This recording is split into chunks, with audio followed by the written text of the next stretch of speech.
Good evening, everybody, and welcome to the first Real Girls Wine Wine Down Wednesday podcast. You can join us every fourth Wednesday at 7 p.m. Central Standard Time, where we'll talk about life issues and incorporate a glass of wine. So, if you haven't done so already, go ahead and grab your favorite glass of wine and get ready to wind down with the ladies of Real Girls Wine.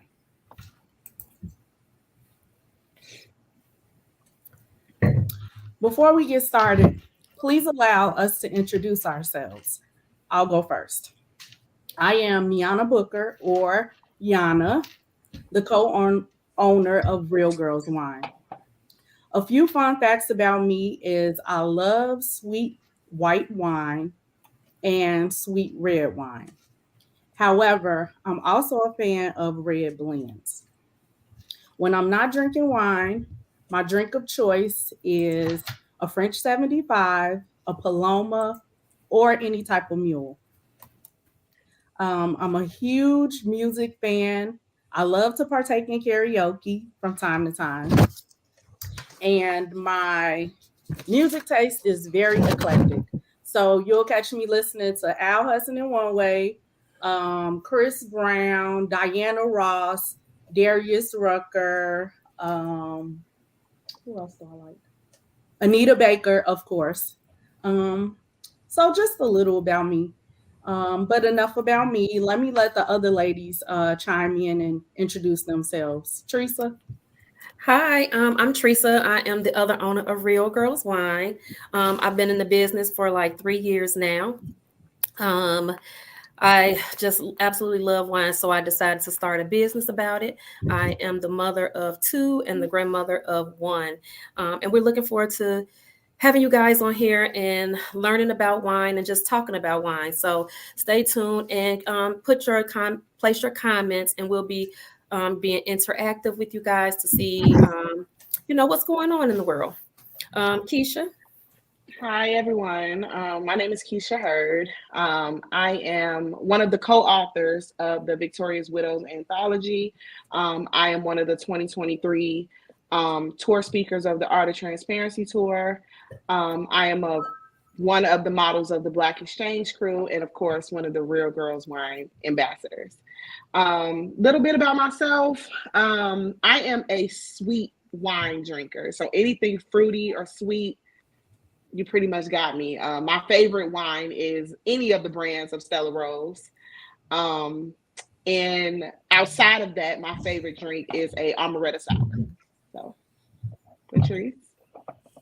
Hello, good evening, everyone. I am Latrice. I go by Lats most of the time. I am a healthcare worker, and one of the main things I like to deal with the stress of that industry is my wine. So, my wines of choice are dessert wines.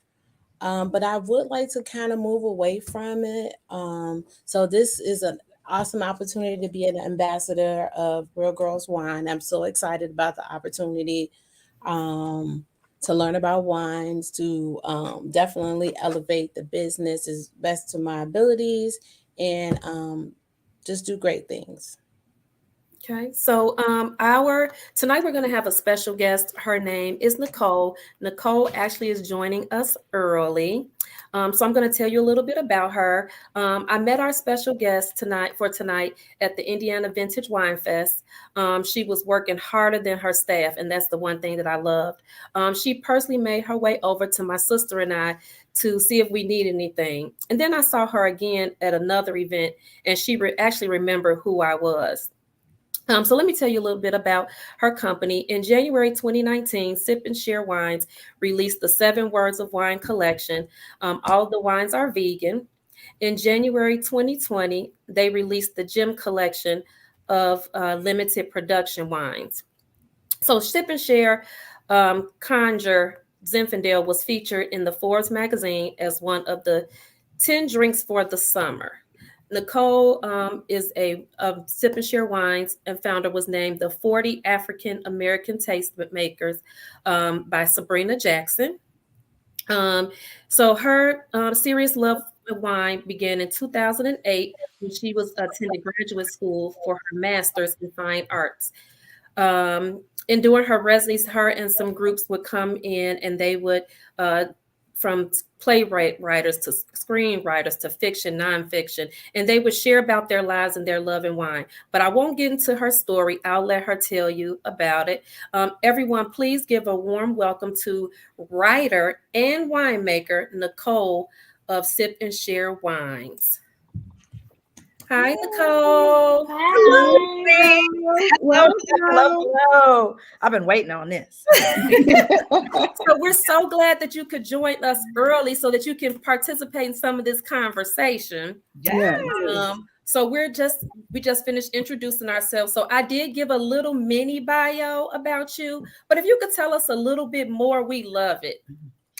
Oh, so she kind of said I got into wine. I've always been into wine, I should say. I grew up, my dad did 3 tours of Europe. So I spent some of my formative years growing up in Germany. So I got introduced to wine at a very young age. Over there, drinking laws are different.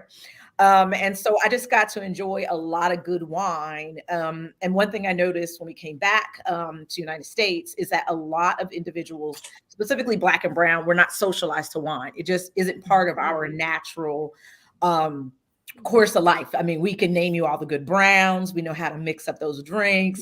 But when you go out into like, you get a little older, either your body chemistry changes and or you get into a more business setting. And wine becomes more of the norm because it's the classy way they say to get wasted.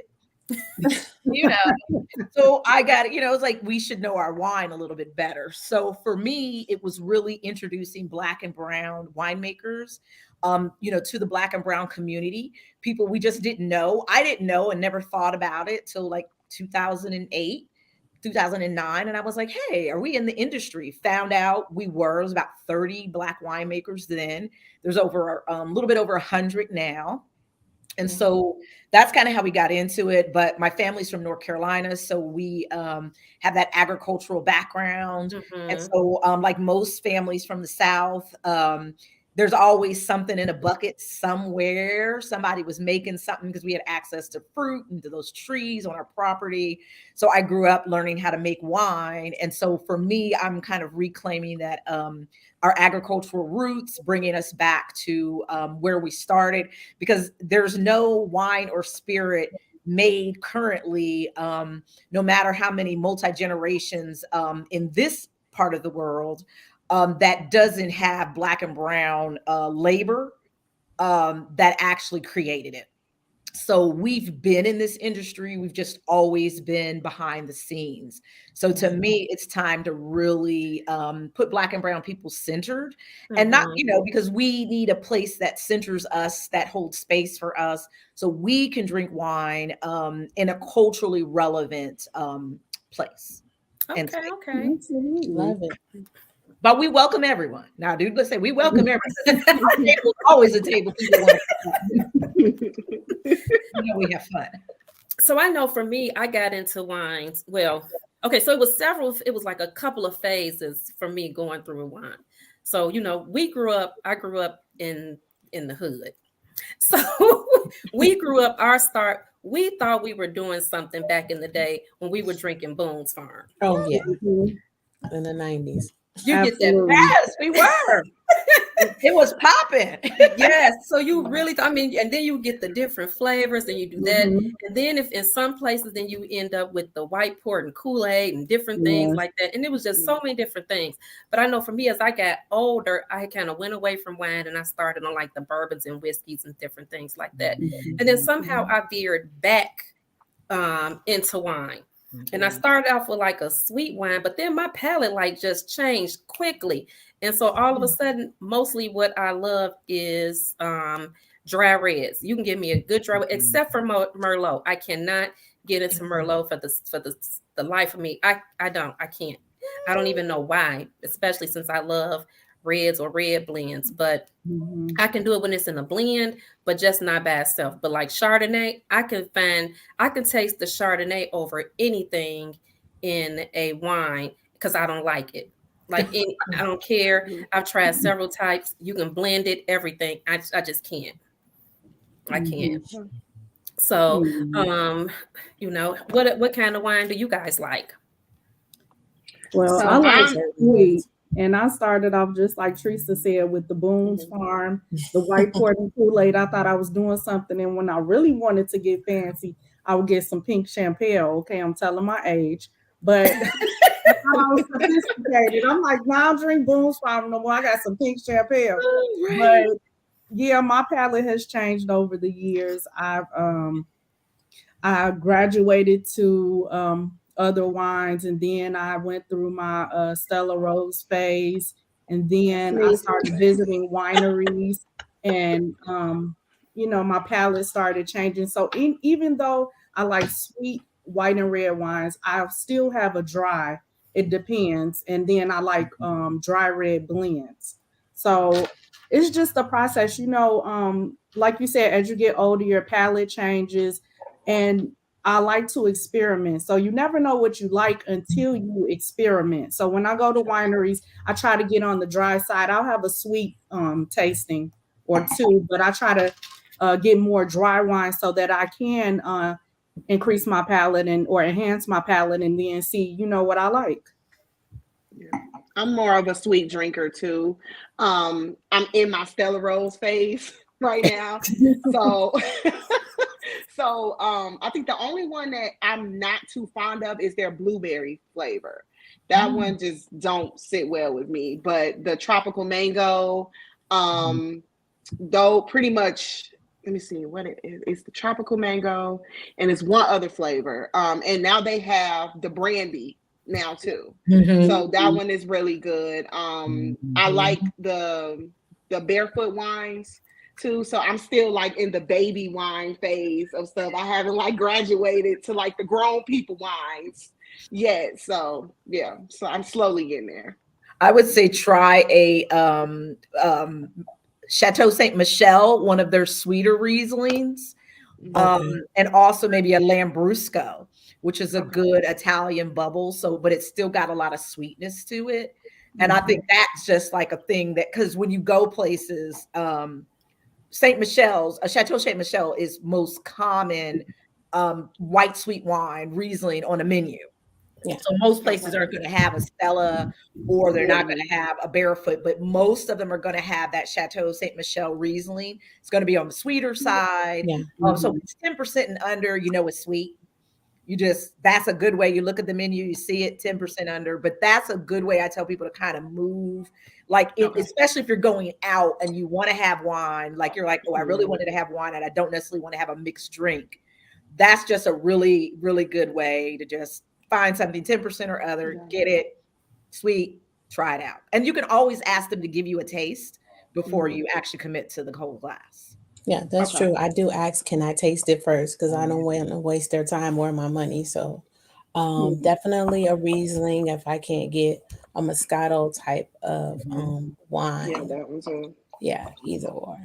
So I thought this comment was funny that somebody posted about Kim says, I watched my mama drinking pink champagne. She said, I thought she was doing it. Then I tasted it. Look, leave your mama alone, okay? Because we were on to something back then. Right, Kim, Queen Kim, come on now, because pink champagne, we were sipping a little. Look, it was for the look. It wasn't was. Oh. It was it. Pink champagne, and I know some people still do the Corbels and Yeah. Cooks. Yeah. And I say to each their own, but I think as you kind of grow, you and if your palate stays and is sweet, that's fine. I tell people drink what you like, but always be adventurous to try other things, and then you'll really know, like, that's really just not my thing. Yeah. Yeah. Mhm. I use the Corbel in my mimosas a lot. Right. Yeah. Yep. I would say get a Prosecco. Oh, We yes. love Prosecco. We love Prosecco. Yeah. Okay. Put that in your mimosa. If you have Trader Joe's or Aldi that sells wine where you live, $6.99 usually a bottle, $4.99, $6.99. It will elevate that, and then you just put a little juice for color. Mm-hmm. That's Just it. a splash. A Just a dropper. splash. Yeah. Just a drop. Now with Corbel, you need a lot, to me, more Yeah. Mhm. juice Yeah. for the taste. But if you get you some Prosecco, oh yes, a Gewürztraminer is also a great Yes. gift. She says it's great Yes. wine with fish, chicken, and she's like, and it's How do semi-sweet. Now, I do love me a good Gewürztraminer. I do. Can you find that at Benny's or? Oh, They do. They have different types at Benny's. Benny's. Cooper's Hawk has one. If you want to Mhm. go there, they have one. oh yeah. That's a very good one. Oh Yeah, that's one of my go-tos in the white family. Mm-hmm. Otherwise, I'm dry red till I can't. Just like, oh my God, Nicole, this That's my baby. Look, I knew everything y'all had, so I got it all in front of me. I'm like, but the funny thing about it is I tasted it when I was at the Mhm. Vintage Wine Fest. yes. And I was like, I needed to get this bottle. And I completely got, with the Wet Wine Fest having so much, I right. completely forgot to get one. So I was like, I'm going to have that for tonight. So I was like, I'm going to have it. And I could see why it's everything. Like, oh, Mhm. love This is it. my personal Well, favorite. we all purchased. Yeah. wine. Yeah, I was like, everybody, right, got some. Mhm. So I was like, okay, right. I see everybody got their pain. I got everything but Absolutely. that one, except for the Sip Grias, but I got all the, I was like, I got the wine on deck. I was like, This ruby, I'm ready for y'all. I'm ready for y'all. It's like, this yeah. ruby dessert wine, this about to be gone before the end of the broadcast. Yeah. It's so good. And it will It's do so it. good. It's And I love the smooth. way that your bottle is shipped. Yes. Like when we get, it's such a special touch that when I opened that box, I saw like the red tissue with the little note. I feel like it was personally just for me. Like, oh, you feel like that you feel like it was such a good personal touch. And I love that we as a people can be so creative instead of just opening the bottle and seeing that ugly, whatever that cotton or whatever the wine is stored in, but to have it open up and see that someone added an extra touch, it makes it a personal thing. Like you guys pack each box with love. And we do. I mean, every time it comes in, we're like, oh, because I may not always see who it is, but it was like we wanted to give, like you said, something different. I was like, what would I want if like a girlfriend of mine, we were really sitting around like, what would we want to see if we were unboxing it? And then we were like, hey, we're gonna do this, and then I was like, okay, I wrote it all down, and I was like, let me go find the stuff. I called her, I was like, look at this box. I had her on a video, and she was like, that's it. So we do, I'm sorry, yeah, my computer fell. Everything we do is by hand. We make all the wine, everything we do in our winery. So we do want people to get that, every word, our wine, that's what we want to give out. We want to give out that energy and that experience to people. So when they meet us, it's like, yeah, that's really who we are. Really. And the shipping was so fast. It was next day. Yes.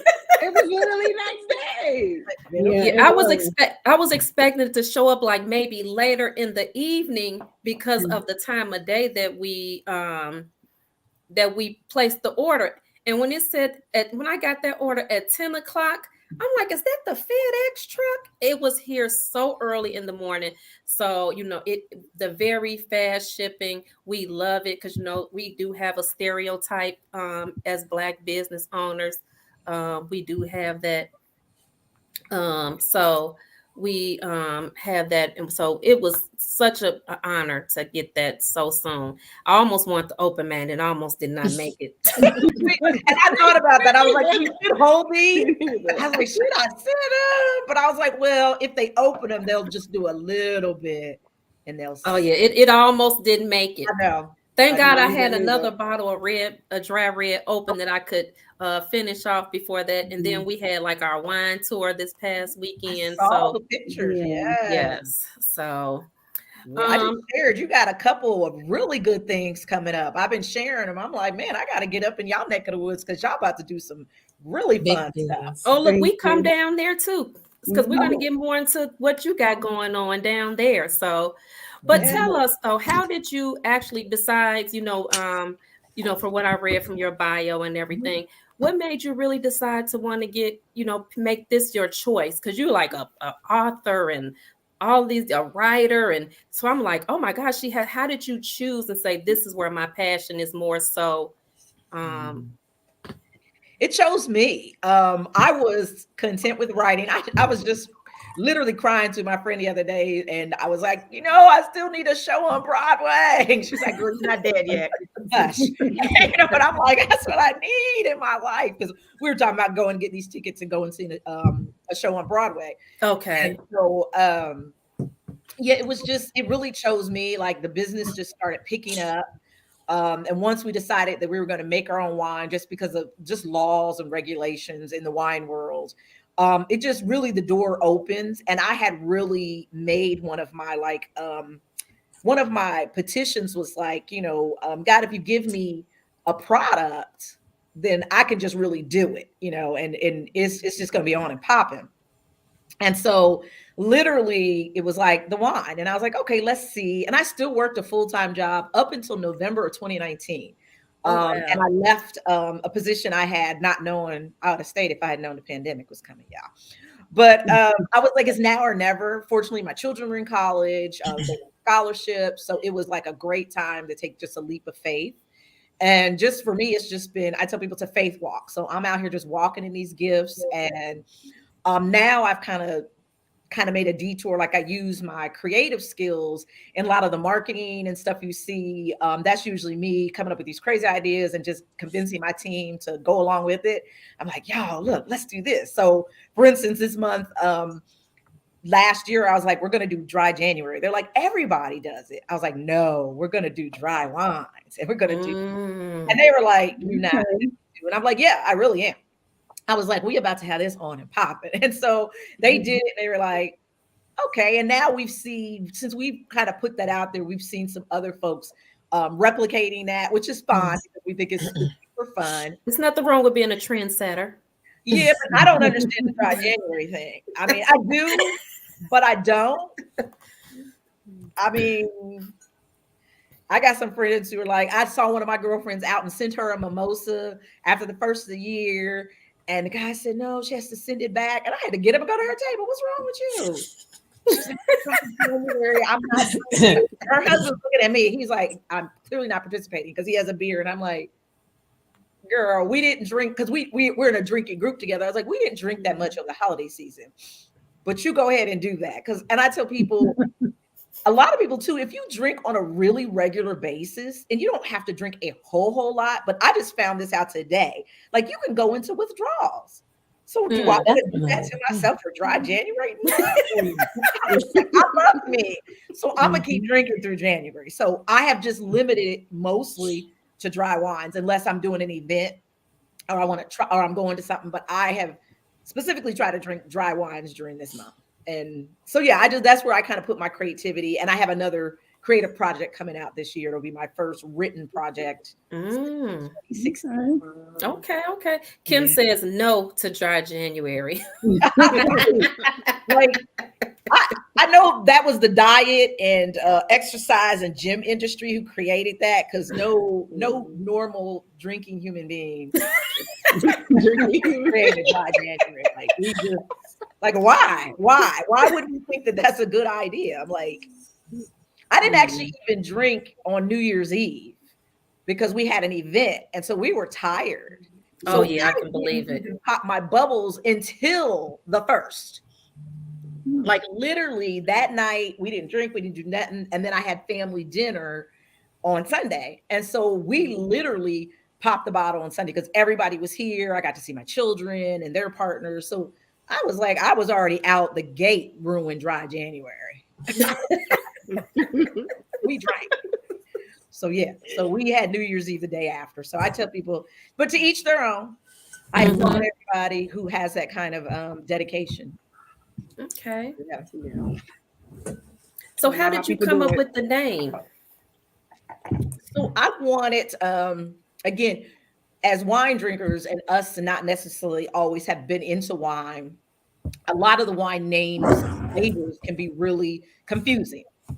And so no one wants to look unknowledgeable. So like we had Gewürztraminer came up, and some people just can't pronounce that. And so they don't want to go somewhere and be like, well, I'd like to maybe try it. Or you're at a wine tasting, you hear somebody talking about it, but you can't maybe pronounce it. So you just won't ask for it, which is why I believe Chardonnay is the #1 wine in the world, because everybody can say Chardonnay.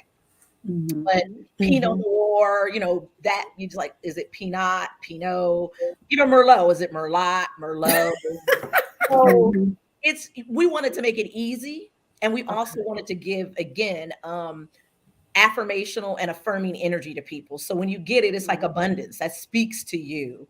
You know, conjure. Those are words we want to give you something to think about. So they also become conversation pieces. We needed wine to avoid jail. Ain't that the truth? Absolutely. And we have an event coming up Friday. This Friday called FTK Friday. It'll actually be every Friday, the last Friday of every month, and specifically for the parents, grandparents, or even non-parents. You know, you got children, you work in a school, you got nieces and nephews. So FTK Friday is exactly what you think it is. I had to tell my mother, she's like, what does that mean? And I was like, forget. Forget those kids. And my mother was like, oh, and then later my brother told her, she was like, oh, I was like, yeah. Oh, So we're gonna have to come down for one of those FTK Fridays. It's just to kick it, and you know, you go get your baby situated and do what you got to do, and then you just come, just woosah, just, you know, to me it's a self-care thing. It's like moms and dads, it's, you know, grandmas, you know, aunties, you know, whoever, you come and just get a couple hours away to just let your hair down, meet with your people, drink some wine, listen to some music. So yeah, that's FTK Fridays. It'll be every final Friday of the month. Okay. We gotta take a trip. I'm always on the road to Indianapolis. It only takes me like an hour and a half to get there, so I'm always popping down. Oh, see, that's a good trip. That's a good trip. You got to if you get somebody else to drive, and you could probably do like 2 nice glasses of wine on the way down to be ready. Yeah. Or hydrate. No, I'm gonna tell you to hydrate. If you got a pregame. You got a pregame. Hydrate. Absolutely. Maybe 1 glass, but hydrate until you get there. So how long has Sip and Share been in? You mentioned 2019. So are we counting from 2019 into the present? So we've been in business since 2016, but that's when we started as a rep company. But as a winery, 2018, and we released the wines that you're drinking. The 7 Word Wine Collection came out in 2019. So that was our first year. We put those out. So as an official winery with an official product, we use 2018 kind of as our date. So we're just hitting our 4-year mark. Okay, wow. Congratulations. Yeah. Congratulations. Super fun. So besides forget those kids. What other events or anything else you got on tap? Yes. So we have our last Saturday month will be the Sit Back Saturday. So that is what I'm calling. That is our version of brunch. So you got a lot of times Sunday you're rushing. You know, if you have a family or whatever, you went to church and then you're trying to squeeze in brunch with your girls, or you got to go to that 8:00 service. You have to get up super early. And then you still got to go do family time. So this is Saturday. It starts at 11. It goes to 4. You got time to do all the parent thing, the soccer games and all that stuff early in the morning, drop the babies off, come brunch with your people, go home, take a nap, still pick your people up or get your family together and still go out, later that night, and kick it. So that's just the sit back. That's the day to just come, let your hair down, have a good time. We might put some phones up that day. Like take your first 15, 20 minutes, and then I'm gonna need y'all to put your phones up. Because what happens is Sit Back Saturday gonna stay a Sit Back Saturday. I love it. Okay. We don't know yet. Like this will be our first one. And then Sunday is Sipping Soul Sunday. We have a record player. I got a record player. Got some. Oh wow. And we're doing soul records. So I got some Bobby Womack. I got some. Okay. Wow. I got Gladys Knight for everybody. Some Harry Belafonte. So a brick. So, you know, a lot of young folks on here, they won't know nothing about those. But we're going to listen to some old music. Mhm. And then we, you know, and it has a Bluetooth player. So we'll also kind of just have fun. Like, again, sit back, do some grown folks things. And we have a brunch. Our Saturday brunch is a catered brunch. So we have a chef Lenore. And then Friday and Sunday, we have a charcuterie. We're putting out some nice charcuterie. Come in. We can also let people bring in food from outside. So we have a relationship with a Jamaican restaurant, like right over the bridge from where we are. Okay. Friday nights, there's a seafood place, the Trap Seafood by Chef Oya. They're open on Friday nights from 5:30 to 8. So, folks can go down there, get their trap seafood and come on up and just chill and eat and hang out. So it's, that's like, and these are all our pre-grand opening weekend. So we officially open February 4th. All right. From 12 to 4. We're doing a really fun grand opening. I just sent out my email to who I hope will be my ribbon cutters.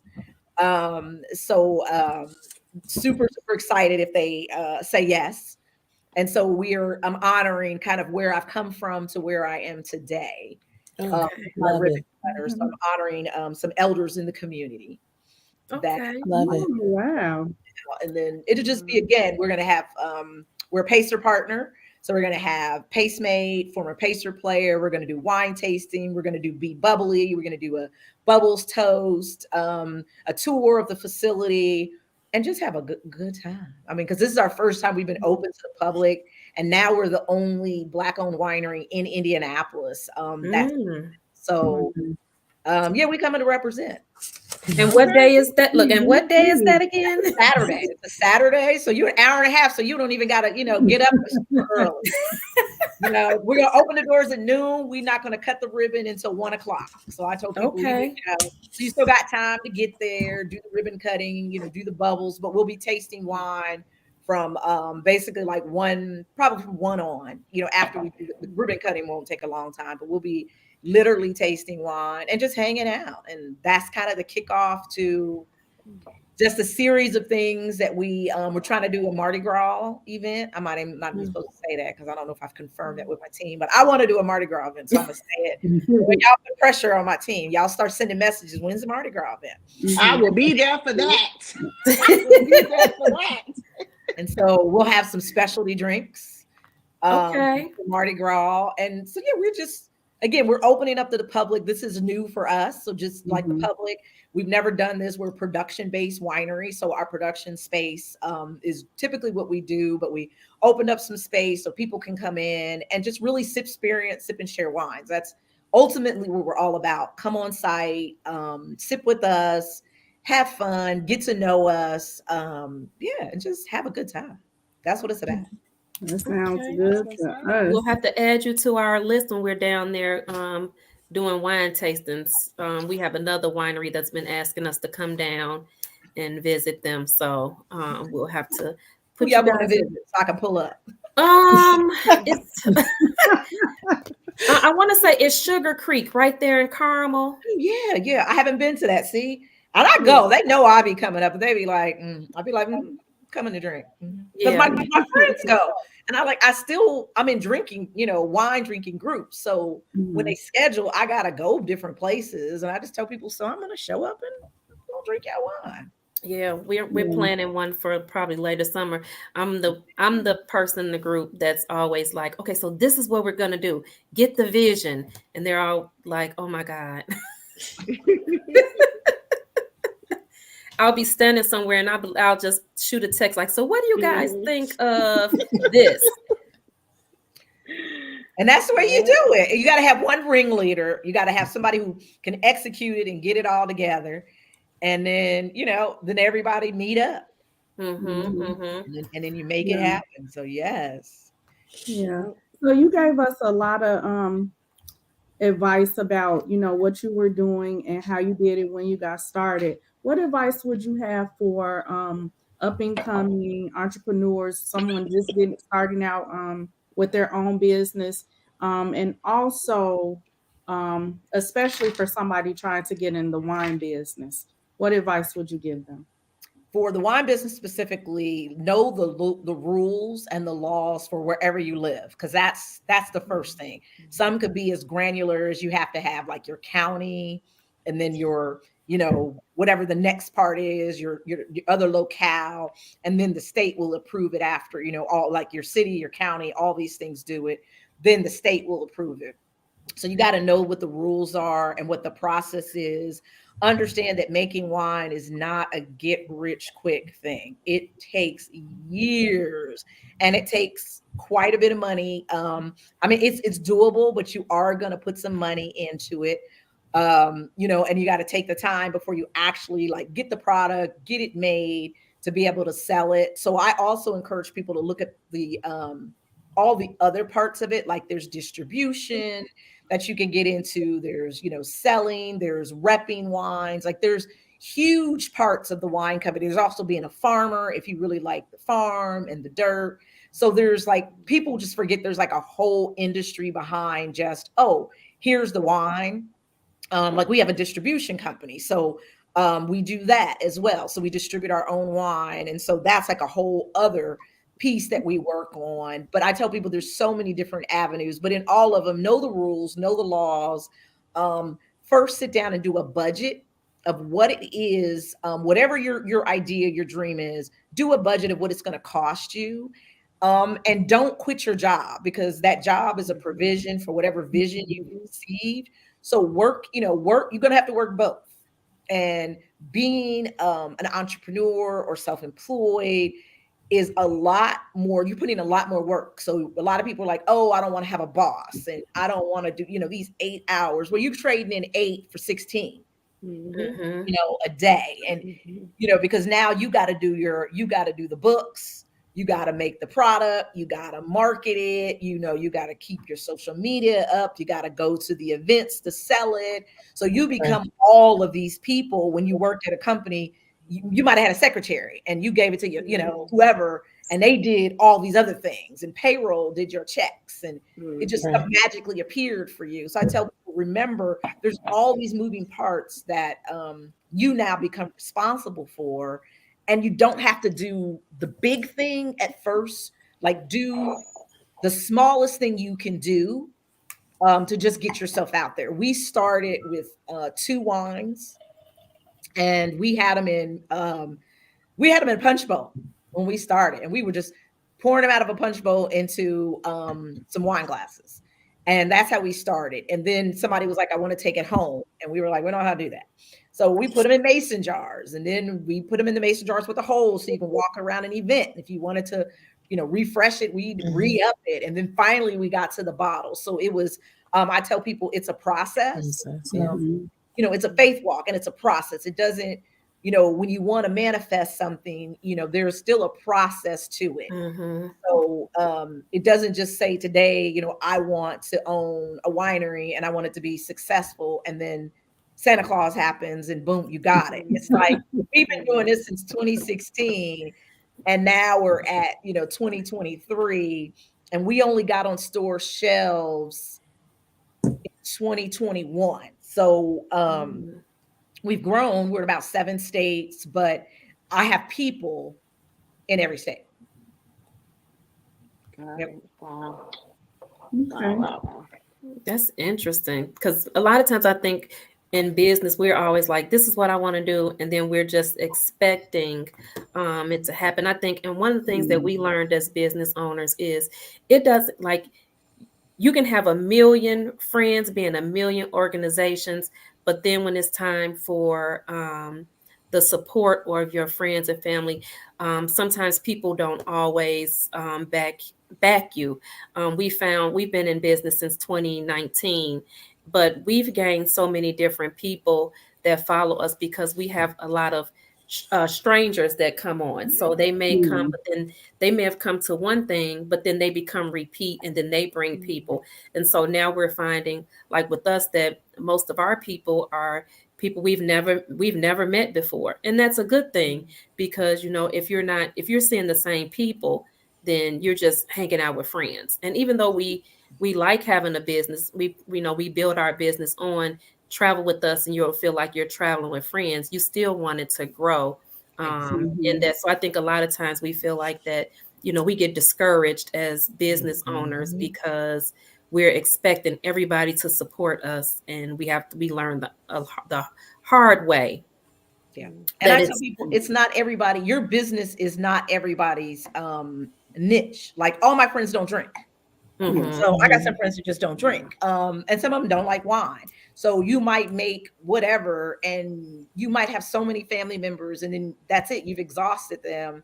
Right. But and you might have a big ticket item that's not something they would buy all the time. So I tell people you have to kind of, like you said, move away and know really who your audience is, because everybody says everybody wants my product, and that's not true. Right. We don't cater to everybody. We specifically cater to overlooked and underrepresented folks in the wine industry, and that happens to be for us Black and brown people or LGBTQ people, and also vegans, because all of our wine is vegan. So those are groups that aren't marketed to and aren't necessarily, we don't see in a wine magazine. But then we welcome everyone to come jump down with us, but we are very specific. Misha says so true. Know your audience. You do have to know, and it's a trial and error thing.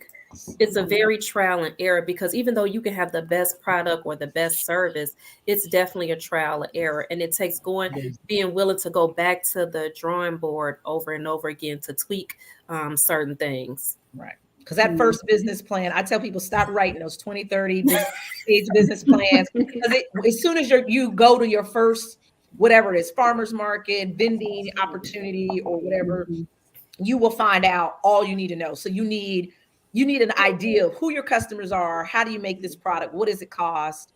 And then go out and test the idea. I tell people, spend 6 months doing different events. It's better to put $30, $40, $50 into, a whole bunch of small events and test it than be $10,000 in the hole.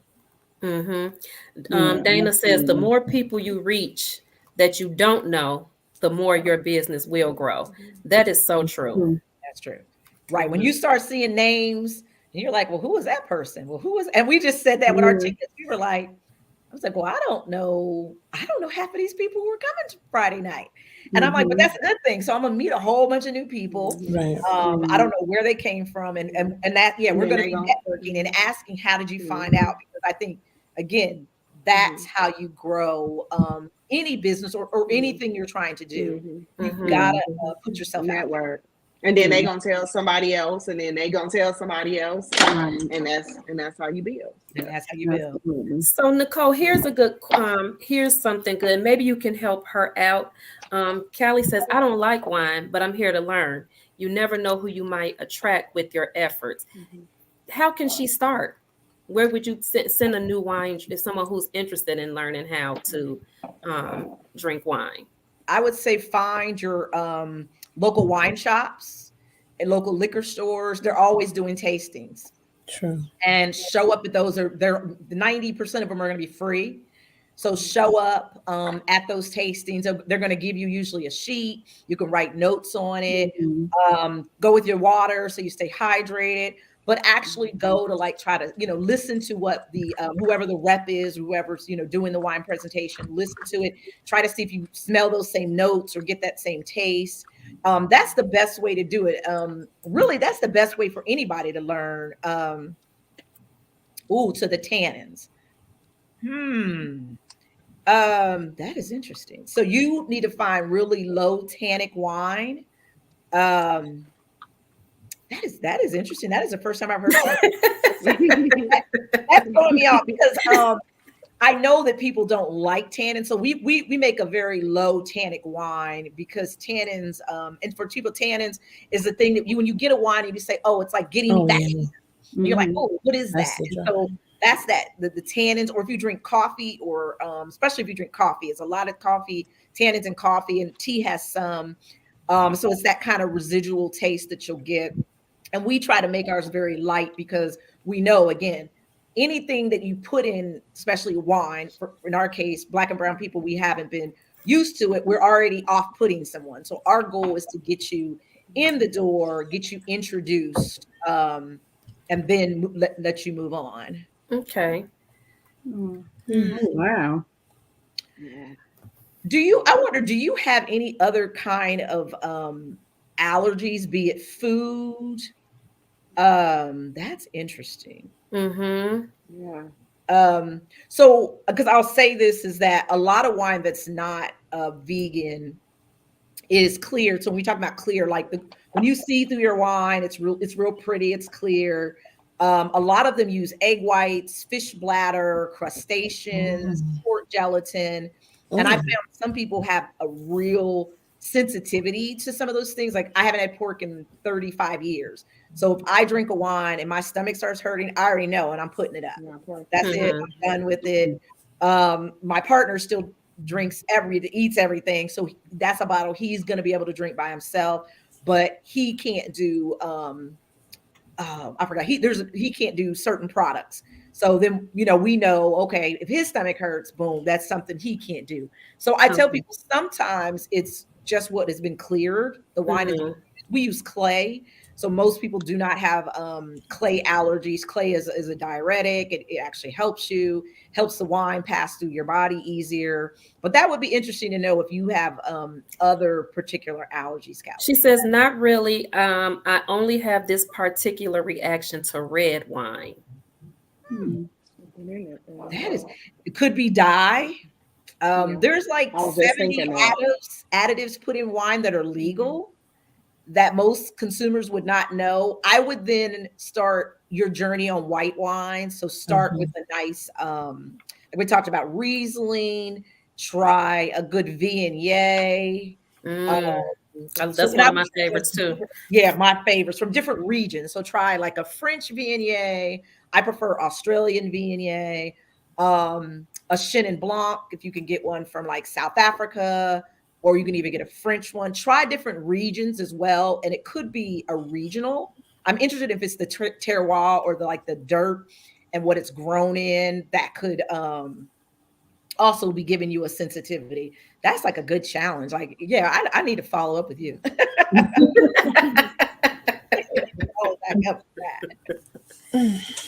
That's interesting. So when it comes to like, we are thinking about like our New Year's resolutions and stuff Yeah. like that. This is that time of year where everybody's talking about like New Year's resolutions, goal setting, that type of stuff. Have any of you ever? Do you guys set that? Like, do you set New Year's resolutions or things like that? I would say I set goals. I don't set resolutions because they can be easily broken. That's just like the people that say, "Oh, I'm a workout," and then you work out for the month of January and then you quit. So I set goals because I understand that life changes and life happens. So I don't want to set a resolution and then something happens life-wise where I have to give that up, because me personally, I'm going to be disappointed in myself and feel like I have to start all over and whatever the situation is. So I like to set goals. I journal a lot. So I write down my goals. And if life happens to take a detour, then I relook at those goals and say, okay, life has now taken a detour. How can I get back on track with this? Or how can I revise this so this still happens by the end of the year, or whatever time frame I've set for that goal? Right. Well, like Keisha said, I don't have resolutions. I do have goals, but one thing, I stopped being so hard on myself if I don't attain the goals when I set out to do it. I restart as much as I need to. If I fail at something, then I just jump back on and restart the goal or reset the goal. And then I also make sure that I incorporate realistic goals. So I set goals that scare me that I can attain eventually. And then I set smaller goals that I know that I can attain right away. And that motivates me to achieve those bigger goals. So no to resolutions, but absolutely to goals for me. And for me, I do, sorry guys, goals to a short term and a long term goal. My short term goal right now is just for my health. I'm in my mid 40s now, and it's harder to lose weight, and it's just harder to maintain it with all these hormones going on. So with me, we have 24 hours in a day, and I could dedicate at least 1 hour to myself. And it's just about balancing all those things. We have so many things on our plate.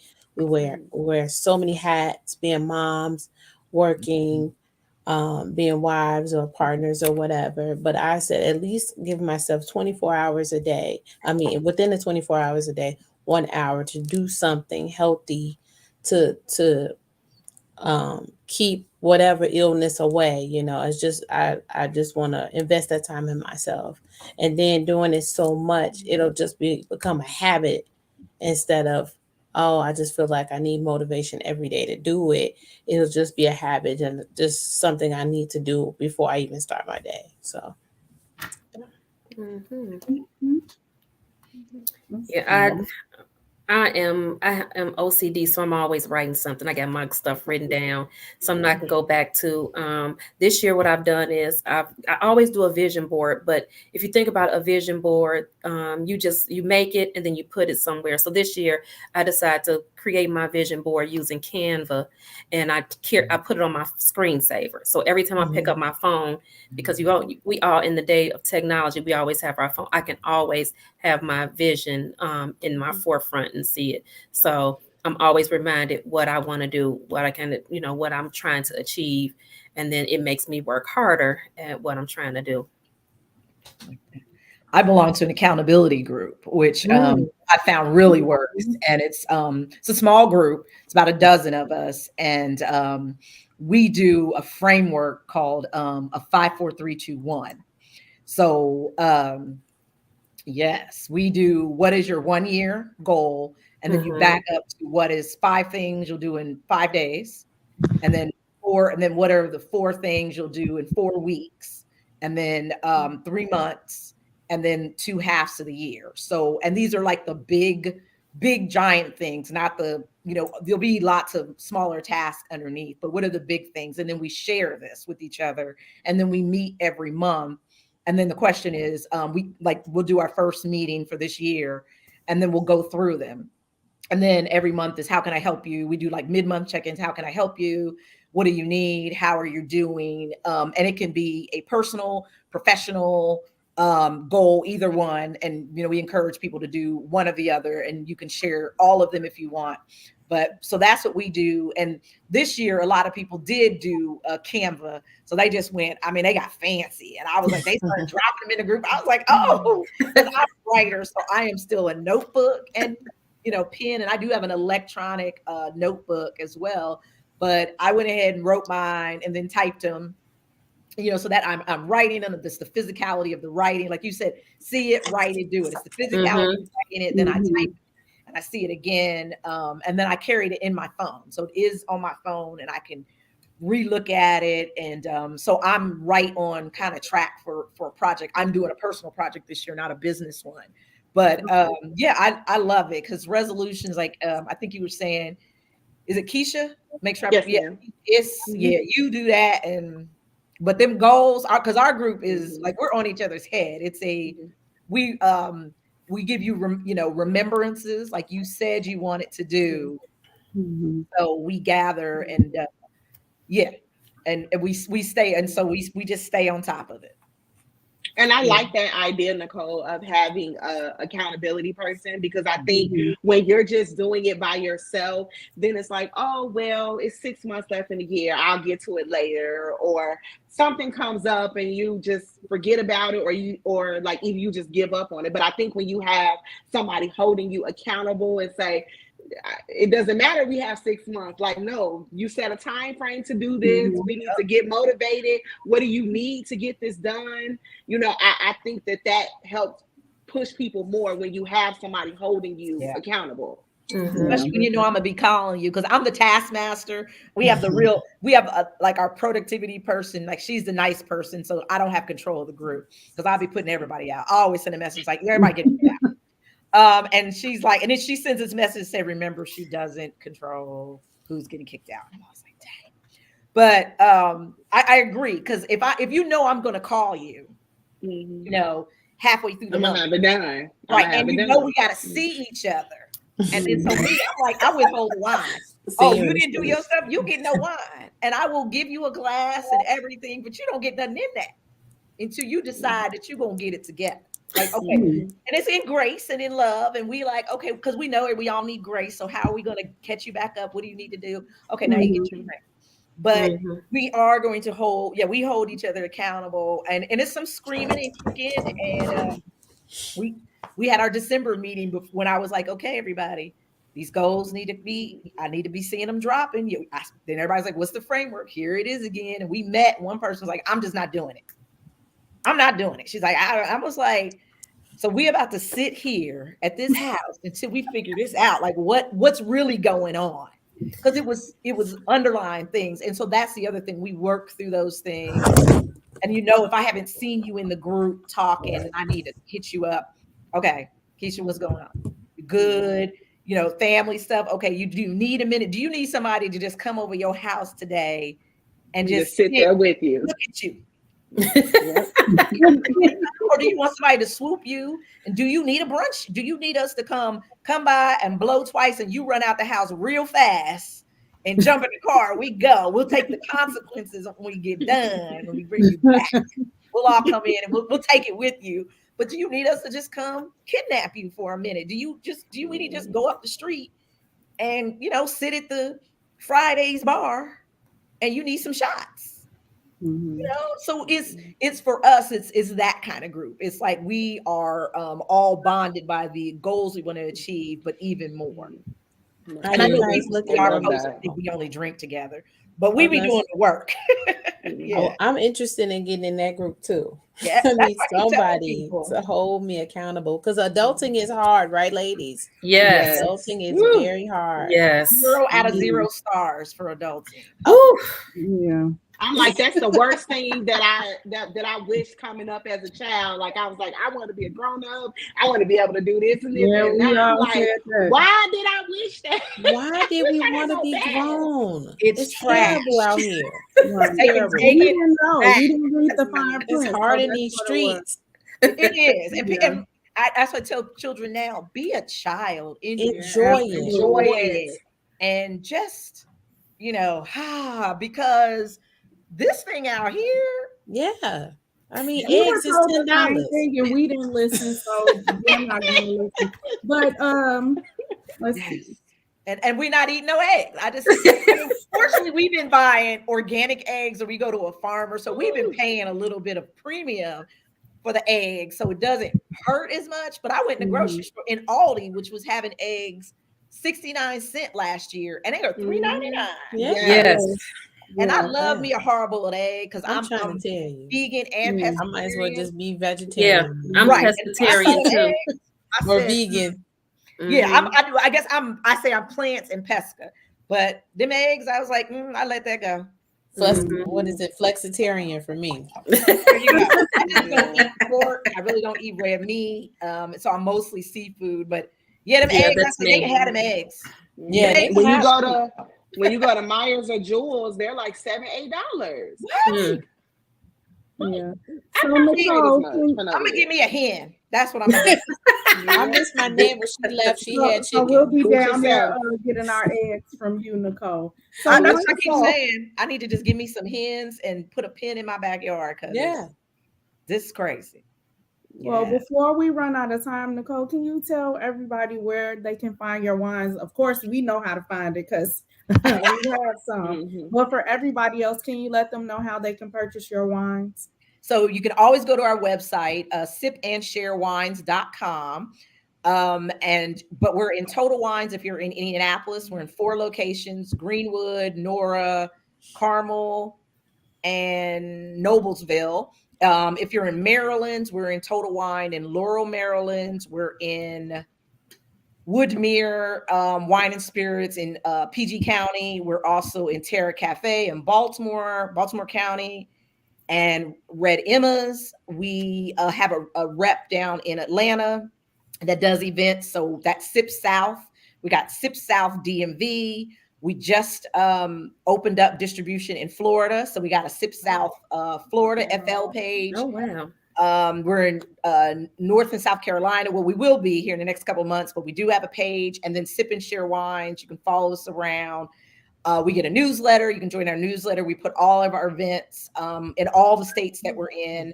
We're also in New York. You can go to Happy Cork in Brooklyn or Pompeii in Harlem. So like I said, we're in about 7 states, but always sipandsharewines.com. We ship directly to you.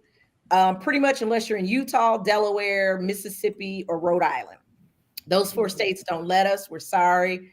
Come visit us. In Indy, we'll be opening up our, tasting room. So come on out. And we look forward to having all of you ladies come down. And we will be. I might need to just bring a crew and we just do a special event just for y'all. Yes. Sounds Love good. that. I'll I drink love to that. Yeah. We love that. Love that. So Nicole, we want to thank you for joining us. We're so happy to have you as our very first guest of our podcast. Yes. It has been great. We're glad you actually could get on earlier because you were able to give our guests some great information to help them and give these are our newest ambassadors. We love them. We're so happy to have them. They came in and got their feet running and ready. And so we're great. We're excited about what's coming in the future. So we will be keep supporting you and keep posting, your events and different things. So, keep us posted. We don't want this just to be a one time. You're more than welcome to join us again on any podcast, not just the guests. If you just want to hop on and come and, shoot it up with us when we're on there, you're more than welcome to join us at any time. Ladies, did you guys have anything? Oh, thank you so much for being a guest. I learned so much. I've been writing notes, so I'm ready. I have one more plug. I forgot. Brown Skin Coffee, Tea, and Wine, which is one of our partners, is opening in Gary in March. So we'll be in Gary sometime in March. Really? And she'll be carrying all 7 of our wines. So we'll be up there doing a wine tasting. I'll make sure to notify you. And also, I don't know if you know, but Clink is coming back. Yes. So I get that. Mm-hmm. Yeah. So I know I will definitely see you in September, but I know I'll see you before then. And there's a new festival that's not the vintage, but it's called Uncorked. And it's like mid-June. Mm-hmm. Yeah, we go to Uncorked too. Yes, so good. But let us know when you're in Gary because I don't live that far away. So let me know. I was gonna say, we gotta come up there and chop it up and have some fun with you in your neck of the woods this year. So absolutely. And let us know any festivals or anything up there because we travel, as you know. We travel. Yes, we're working on something for you. We've talked about that, so we'll finish that later. Okay. Thank you, Queens. I greatly appreciate you. Have a great January. Happy 2023. And y'all drink some great juice this year. We will. Right. Thank you. Thank you. All right, take care. Bye-bye. Bye-bye. So we just want to thank everybody for joining us. Stay tuned for our upcoming events, which are, who wants to tell what our 2 upcoming events are? So we have brunch and mimosas. Remind me of the date. House Mimosas is April 22nd. And March 18th, we have the bourbon and wine tasting. Yes. So those are tickets go on sale on February 1st. So tune in next month where our guest will be Kerry Jardine of Kerry Wines. We'll be having him on to talk about his wine brand. In the meantime, follow us on Facebook, Instagram, and YouTube to keep up with all we have going on. And you guys, thank you for joining us. All right. Thank you guys. Have a Good good night. Good night.